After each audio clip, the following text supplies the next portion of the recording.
morning from This House Outdoors. Today I want to talk to you a little bit about just trolling basics.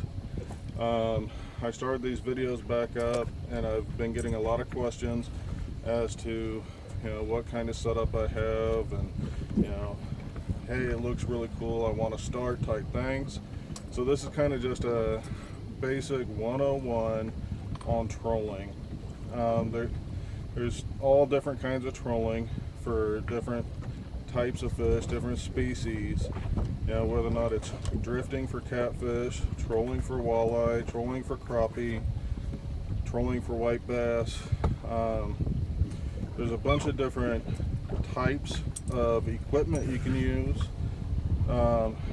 You can start out with just a basic rod from a medium heavy or a medium action rod from Walmart. You don't have to go out and spend hundreds of dollars, and that goes with tackle too. Yeah, bandits are great, however they're expensive, and you've got bandits, Normans, then you got your flicker shads, you got your Strike King, KVD, you've got all different kinds of lures out there.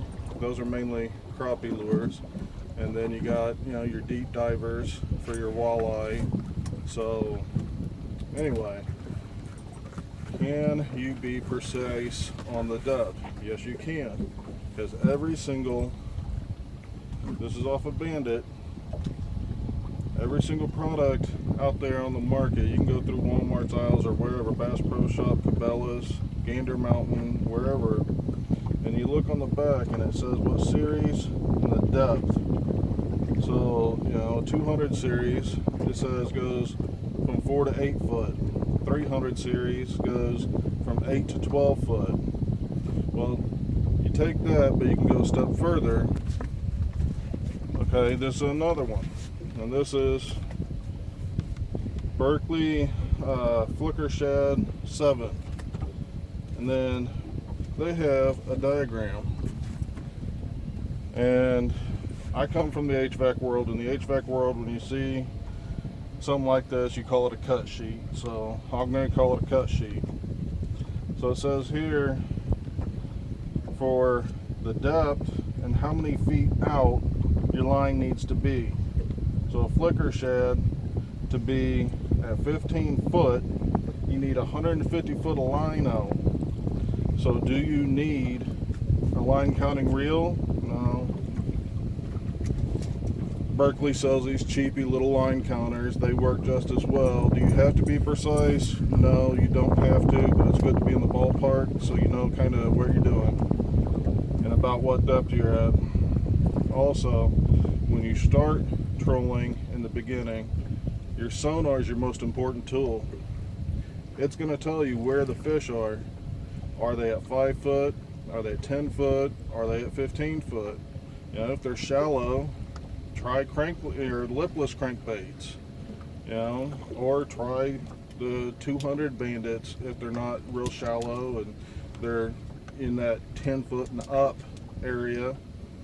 So I just want to kind of cover this because a lot of people are coming up with questions. Do the rods have to be on the back of the boat? No, if you don't have a rail system like I do, and you can't put them at the back of the boat, they don't have to be at the back of the boat. You can run them along the side. If you run them along the side, one thing that when I was in North Dakota, these things right here, planer boards. You can run a planer board and get it out away from the boat. So say you're running the flicker shad and you want it to be say 100 foot out, or you want it to be 10 foot deep. So it's between 150, say 75. So you let out 75 foot of line, you stop it, you put your planer board on, and then you send your planer board out, say 25 foot on the first one, toward the back of the boat. And as you go toward the front of the boat, you're going to send them out 50, 100. So that way they stagger themselves, and these planer boards will pull them away from the boat. Also, if you got a small engine, 60 horsepower or smaller, and you're trolling using a large motor instead of a trolling motor, That's a good thing too, because some people believe that the motor will scare the fish off, so they'll go out and around. But when they're going out, boom, you're out there outside with your planer board, and you can snag them out there. Okay. And then when we start talking about depths, some people have deep water. Here at Lake of the Ozarks, some of the areas get pretty deep, and if you're wanting to fish deep, they sell these little snap-on weights. You can put a snap-on weight. Same thing like you're catfishing. You want to wait to get the bait down there. Same type thing. And then, you know, there's other things to get your baits down. If you're going for walleye, you got the traditional wire bottom bouncers. You got the Lindy rig no snag bouncers. However, Lake of the Ozarks, probably not a good idea to use either of these two, because you may end up getting snagged and breaking off. You know, because the majority of the bottoms down here, there's a bunch of stuff on the bottom, and you're going to get hung up. But different bodies of water, so you can try this at different lakes. Anyway, I just wanted to cover some basics and get some information out there, because I may not get the replies through YouTube, but I may get them through email, through a phone call, through Facebook, or wherever. But I've been getting a lot of questions, and I'm just trying to get the information out there so that way you guys can do the same thing I'm doing. There's nothing rocket science behind trolling. It's putting a bait in and pulling it between 1.5 and 2 miles per hour, and you know, you may end up needing to go a little bit faster. You may end up needing to go a little slower. It depends on what the fish want. If they're not biting, then you know you're at the depth because you use the cut sheet. Change your lure. Maybe they don't like that color. You know, change the bait. Maybe they don't like the presentation. Maybe they don't want a Bandit 300. Maybe they want a flicker shad, a little bit different body style, a little bit different action. You know, it's called fishing for a reason, not catching. So just bear with it, hang in there, and have fun. Enjoy yourself. You know, you're on the water, you're enjoying nature, and that's all you can ask for. So enjoy yourself, and we're going to get to trolling now.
Crappie on a gold flicker shad.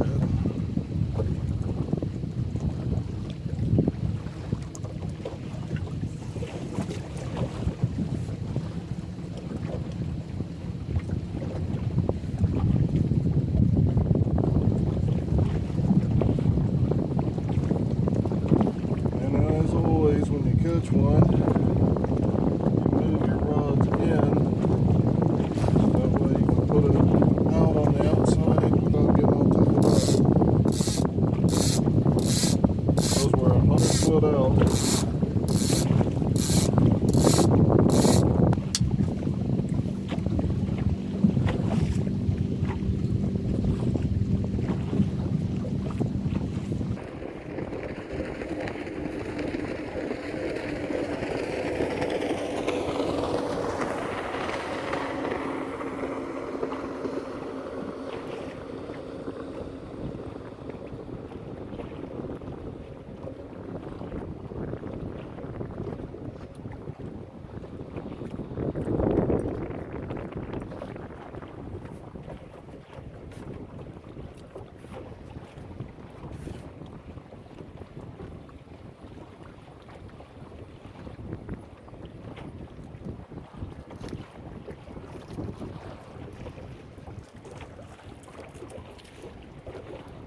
Just the third 10-inch crappie today.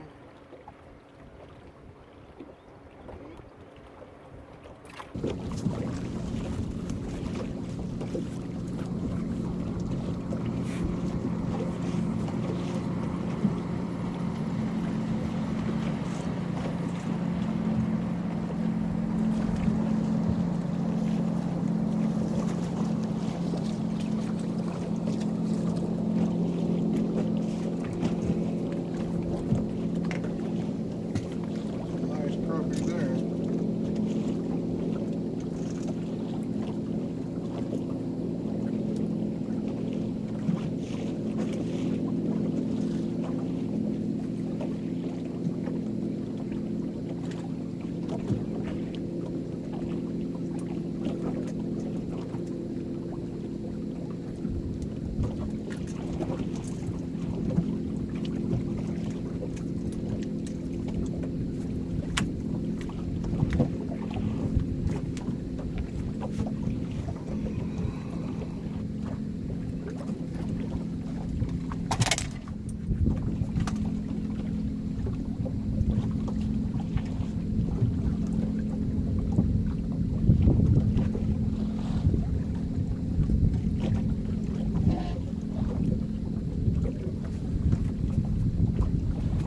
There's a nice 14 1/4 inch crappie.